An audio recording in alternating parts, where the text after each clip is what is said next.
रुस्तमपूर येथे 3 अंकी नाटकाच्या कार्यक्रमाला जिल्हा परिषद सदस्य श्री जगदीशजी बावनथडे यांची उपस्थिती।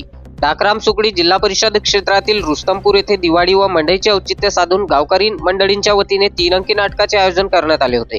नाटकाच्या कार्यक्रमाला या क्षेत्राचे जिल्हा परिषद सदस्य श्री जगदीशजी बावनथडे यांची प्रामुख्याने उपस्थिती होती। बावनथडे यांनी जमलेल्या जनसमुदायाला संबोधित करताना म्हणाले की 3 अंकी नाटक ही आपल्या संस्कृतीतील एक भाग आहे, जो आता आपल्या येणाऱ्या पिढीला दाखविणे गरजेचे आहे। या नाटकातून आपण काही बोध घ्यायला हवा व चांगल्या गोष्टी आपल्या जीवनात आत्मसात करायला पाहिजे।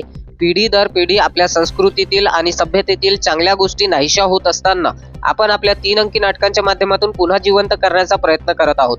पुन्हा एकदा आपण ग्रामवासियांचे व आयोजकांचे मनपूर्वक आभार व मंडळी यांनी येणाऱ्या 9 वर्षाच्या हार्दिक शुभेच्छा असे यावेळी बावनथडे यांनी जनसमुदायाला मार्गदर्शन करताना म्हणाले। या प्रसंगी आयोजित कार्यक्रमाला जिल्हा परिषद सदस्य श्री जगदीशजी बावनथडे यांच्यासह असंख्य गावकरी मंडळी व प्रमुख पाहुणे उपस्थित होते।